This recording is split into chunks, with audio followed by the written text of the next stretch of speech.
a todos, yo soy Lucía y hoy vamos a hablar de los cuidados de las plantas en primavera.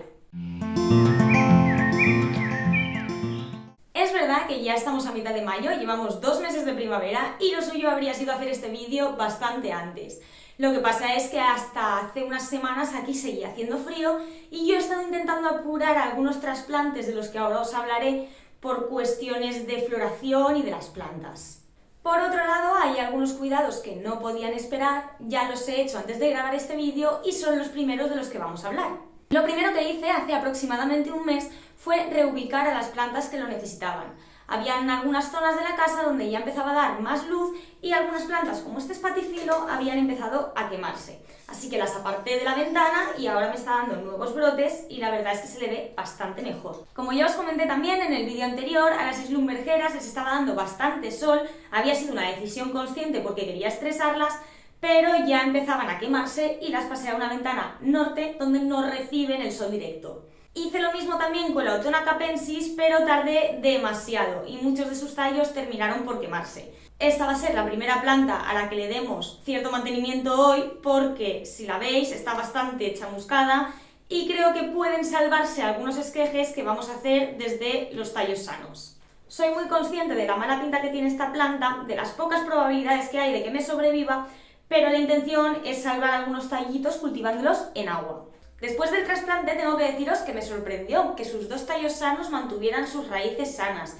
Teniendo en cuenta cómo estaba el estado general de la planta, no esperaba encontrarme esto. Y ahora sí tengo bastantes más esperanzas de que esta planta tire para adelante y no la pierda por completo. Mejor le está yendo a mi aloe y a mi anacampseros, que además de cambiarlas de sitio, las trasplanté a unas macetas más grandes porque tenían unas raíces muy largas. En el caso del anacampseros, se estaba bebiendo el agua de la maceta muy rápidamente y empezó a tener síntomas de deshidratación. Esto, en una maceta sin agujeros de drenaje, podría significar que tiene las raíces podridas, pero al hacer el trasplante me di cuenta de que las raíces estaban sanas y que el problema era que se estaba agotando el agua demasiado rápido, mucho más rápido de lo que yo podía reponerla. Vamos con lo siguiente y con los cuidados que más ganas tengo de hacer, y es que tengo 3 plantas pendientes de trasplantar. Las 3 son orquídeas y para ellas he comprado un sustrato nuevo. Ya sabéis que yo suelo utilizar lechuza pon, pero cuando fui a comprarla no estaba disponible y aproveché para probar este sustrato de Si Botánica que está especialmente formulado para orquídeas. En principio este sustrato debería irles mejor que la lechuza porque está especialmente pensado para orquídeas. Tiene unos gránulos de arcilla que les bajan el pH y como las orquídeas son plantas epífitas y de pHs ácidos, esto debería irles mejor, en teoría. Yo cuando lo pruebe os comentaré, es la primera vez que voy a usarlo. Y este es el cuidado que os comento que estaba intentando atrasar lo máximo posible. Es mi orquídea con la flor azul, de la que ya hablamos en otro vídeo, y resulta que me está sacando brotes nuevos, tanto en las hojas como en la vara floral. En principio me preocupa que el trasplante pueda estresarla, no tanto porque pierda la flor, que me da un poco más igual, pero sí porque frene el crecimiento de los nuevos brotes. El problema es que se acerca el verano. La planta no está en una maceta de autorriego, está en una maceta con agujeros de drenaje dentro de un macetero que no puedo llenar normalmente más de 2 dedos de agua, porque si no se me pudrirían las raíces. El caso es que al aumentar las temperaturas, la planta me va exigiendo más agua. Ya sabéis que las plantas en flor requieren mucha más agua que una planta que no está florecida. Y a mí lo que me preocupaba es que por no haber hecho este trasplante a tiempo, podría secarse o pasar sed y terminar afectando también a su crecimiento. Así que he intentado apurarlo lo máximo posible, pero ya ha llegado el momento en el que esta orquídea se va a secar si no la cambio de maceta. Reconozco que con ella me la estoy jugando y no es algo que me apetezca, pero prefiero hacerlo ahora que en verano cuando lleguen las temperaturas extremas y tenga que adaptarse al nuevo sustrato y la nueva maceta en esas condiciones. Al trasplantarla pude comprobar que las raíces estaban bastante sanas, incluso estaban sacando crecimientos nuevos. Esto me va a dar más rabia si sufre el cambio por haberlo hecho, pero creo que la buena salud de la planta y el estado de sus raíces son indicativos de que puede adaptarse a su nuevo medio. Por otra parte, creo que la dejé demasiado alta y me preocupa un poco su estabilidad, así que voy a intentar moverla lo menos posible hasta que se adapte y se agarre bien al sustrato. Como las orquídeas son plantas epífitas y están acostumbradas a hacer esto, no me preocupa especialmente, simplemente voy a intentar no moverla y no tocarla demasiado. La siguiente orquídea que tengo que trasplantar la tengo en agua y esto sí que es un completo desastre. Cuando la compré todas las raíces venían podridas y la puse en agua a ver si generaba algo de crecimiento radicular y no lo ha hecho. Empiezo a pensar que sus problemas pueden ser la falta de luz o nutrientes y como veo que el agua no le está funcionando, voy a probar con un sustrato mineral en maceta de autorriego que además trae un fertilizante de lenta liberación que a lo mejor podría ayudarla a regenerar algunos tejidos, pero también la veo bastante delicada. Bueno, aquí un inciso. Cuando os dije que creía que el problema era la falta de nutrientes, todavía no había estado tocando y manipulando la planta. Al hacerlo, me di cuenta de que tenía algunas partes blandas y por tanto podridas. Sigo pensando que la solución a esto es pasar a un sustrato mineral que le va a aportar más oxigenación. Pero creo que el problema de la pudrición es bastante más grave que una falta de nutrientes y las posibilidades de que la planta tire para adelante pues son menos de las que yo me pensaba en un principio. Como os comento, el sustrato nuevo trae un fertilizante de lenta liberación, exactamente igual que la lechuza pon. Pero sí hay una diferencia y es que este fertilizante dura 4 meses. En el caso del sustrato pon dura 6. Esto es importante tenerlo en cuenta porque los sustratos minerales, a diferencia de los orgánicos, no tienen nutrientes ni los generan por sí solos, así que es importante estar siempre pendiente de las pautas de fertilización.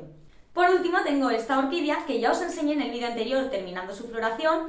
A esta altura ya ha perdido todas las flores y lo único que le queda es un pequeño botón que no sé si terminará de abrir. A ella no tenía muy claro si trasplantarla porque está en una maceta bastante grande para su tamaño y no me está dando problemas ni exigiendo demasiada agua. El punto aquí es que la voy a trasplantar simplemente porque necesito el sustrato de esta maceta para ponerla en otras plantas que no son orquídeas y en las que no quiero probar el sustrato nuevo. No es un trasplante que le haga especial falta, pero prefiero hacérselo ahora que cuando esté en floración y me pierda las flores por el estrés. Bueno, tengo que deciros que he estado a punto de no hacer este trasplante y es que empezó todo saliendo bastante mal.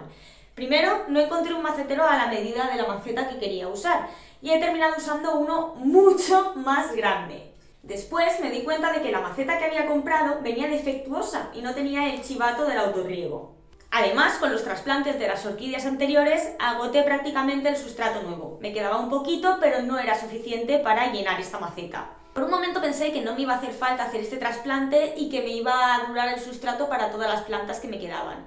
Pero justo en la última, ahora lo veréis más adelante, me quedé a medias. Entonces mi solución fue mezclar el sustrato de Sea Botanica con el de lechuza pon para hacer este trasplante en esta orquídea. Mezclar sustratos no es la primera vez que lo hago, para mí nunca ha sido un problema, siempre que sean los dos minerales. Y en el caso de esta orquídea tenía las raíces muy sanas, así que más allá de los problemas con la maceta y el macetero, no he tenido ninguno. Por último, como es primavera y no he podido evitarlo, he comprado algunas plantas nuevas. La primera es este Kalanchoe, que tiene unas florecitas muy graciosas, rositas, que le dan el nombre de Pink Butterfly. Otra suculenta que compré fue este Senecio scaposus o Caputia scaposa, que yo no conocía porque tampoco soy especial fan de las suculentas, pero me pareció curiosa, me pareció graciosa, según he leído es de crecimiento lento y pues efectivamente está exactamente igual que cuando la compré hace aproximadamente un mes y la verdad es que me gusta bastante. También compré hace unos días unas plantas que aún no he trasplantado y vamos a hacerlo en este vídeo. La primera es una lavanda angustifolia. No es la variedad más conocida ni más común de lavanda, pero a mí me hacía especial ilusión tener esta porque me recuerda a la casa de mi abuela, donde tiene una como esta, pero muchísimo más grande. Es una planta de exterior, que seguramente en interior terminaría pudriéndose. Necesita mucho sol y poca agua.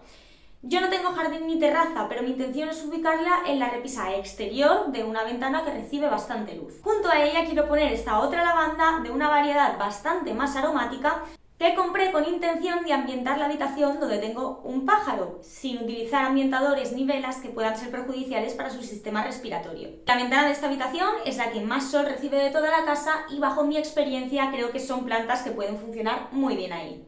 Como siempre, la primera parte cuando pasamos una planta de sustrato orgánico a sustrato mineral es eliminar todos los restos de materia orgánica. No puede quedar nada en contacto con las raíces. En el caso de esta lavanda fue una auténtica locura porque el sustrato venía súper compacto y me costó bastante y tuve que tener mucha paciencia para no romperle las raíces. Al final lo conseguí, las raíces estaban bastante fuertes y traía muchas, así que no me preocupa especialmente. El sustrato mineral puede que no sea el más adecuado para este tipo de plantas tan rústicas que quieren unos sustratos más apelmazados o más compactos en los que aferrarse bien. Pero aquí estamos para experimentar, yo quiero saber cómo se da esta planta en lechuza pon. Lo que sí que tenía claro es que el sistema de autorriego iba a ser mucho para ella, y la tengo en esta maceta que tiene un agujero de drenaje en sustrato mineral y sin depósito de agua. Ya he tenido un cactus, una mamillaria en este sistema y me ha ido bastante bien. Así que creo que las lavandas, que más o menos tienen los mismos requerimientos de agua, pueden funcionar bien aquí. La segunda lavanda traía un sustrato más suelto, pero también unas raíces más débiles, y rompí unas cuantas en el proceso. De todos modos, no me preocupa, son plantas muy resistentes y estoy segura de que no va a tener problemas de adaptación. De hecho, este es el trasplante con el que me quedé a medias, y además, como tuve que irme a trabajar, la planta pasó toda la noche semienterrada. Al día siguiente, por la mañana, la cubrí con el sustrato y no tuvo ningún problema. También me compré una violeta africana. La verdad es que viene un poco perjudicada porque en el coche se me cayó y se rompió algunas hojas y flores. Pero no es nada irrecuperable, estoy segura de que volverá a sacarme nuevos brotes y se pondrá igual de bonita que venía del vivero. Tenía muchas ganas de tener una planta como esta para adornar con flores mi casa durante la primavera. Es la segunda vez que tengo esta especie y la verdad es que la primera me fue bastante bien, me duró un montón de tiempo. Y lo único con lo que deberíamos tener un poquito de cuidado es con el sobreriego, que es el motivo por el que se me terminó muriendo. Pero por lo demás me parece una planta muy fácil de cuidar y adecuada para principiantes. Si mantenéis esta planta en sustrato orgánico, sí que tenéis que tener en cuenta que solo tendréis que regar cuando se seque por completo la maceta. Y en este sentido yo recomiendo guiaros un poco por el peso, ya que si solo miráis la capa superior del sustrato, abajo siempre queda algo de humedad y estaríais sobreregando la planta. En el caso de la violeta también traía raíces muy débiles y terminé rompiéndole algunas. Después le corté algunas hojas y flores para compensar. Esta práctica os recomiendo hacerla cuando se os pudran raíces o se os rompan, de quitarle parte aérea para que tenga menos carga que mantener con la poca absorción que le queda desde las raíces. Y a la inversa también podéis hacerlo. Si por lo que sea tenéis que esquejar o podar una planta de forma muy radical y queda descompensada con muchísimas raíces y poca parte aérea, podéis cortarle una parte de las raíces para que quede un equilibrio entre las dos zonas. Para acabar, el último cuidado que les voy a dar a mis plantas durante la primavera es la fertilización. Es verdad que esto no es un cuidado exclusivamente de la primavera, debería hacerse durante todo el año, probablemente en menos frecuencia, pero sobre todo, en mi caso, con sustrato mineral, la fertilización es obligatoria y mantener una rutina de fertilización es lo más importante en el cuidado de nuestras plantas. En mi caso, aprovechando el pedido que hice a Sibotánica para el sustrato, pedí este fertilizante para plantas tropicales. Normalmente los fertilizantes para plantas tropicales lo que significa es que están diseñados para plantas de follaje, es decir, plantas que no sean ni de floración ni suculentas. El tema de la fertilización es muy interesante pero también muy complejo. Es posible que de cara al futuro haga un vídeo hablando sobre ello. De momento lo único que os voy a decir es que todos los fertilizantes tienen las siglas NPK, que hacen referencia al nitrógeno, fósforo y potasio que lleva cada composición. En este caso la proporción es 15, 9, 12, es decir, que lo que más lleva es nitrógeno. El nitrógeno es lo que va a fomentar el crecimiento de las hojas. El potasio ayuda con el transporte de nutrientes y la resistencia frente a las plagas. Y el fósforo, que en este caso está más reducido, sería el que se encarga de la floración. Este fertilizante, por tanto, no sería tan adecuado para plantas con flor como las orquídeas. Pero en cualquier caso no las voy a fertilizar con esto, porque como ya os he dicho, en el sustrato viene un fertilizante específico para ellas, que sí que está más enfocado a la floración. Por último, y para terminar, sí que os recuerdo que si tenéis plantas leñosas o que requieran poda, este es el momento de hacerlo. En mi caso no tengo ese tipo de plantas, las únicas son las lavandas, que como están bastante frondosas, son nuevas, justo voy a trasplantarlas ahora, no voy a tocarlas demasiado. Y por supuesto, en esta época, especial atención al riego. No podemos dejar que las macetas se sequen, mucho menos si trabajamos en sustrato mineral, y aunque tuviéramos establecida una pauta de riego de, digamos, una vez a la semana, vamos a tener que ir revisándola constantemente conforme vayan aumentando las temperaturas, porque probablemente tengamos que ir ajustándola. No me enrollo más, ¿sí? ¡Hasta luego!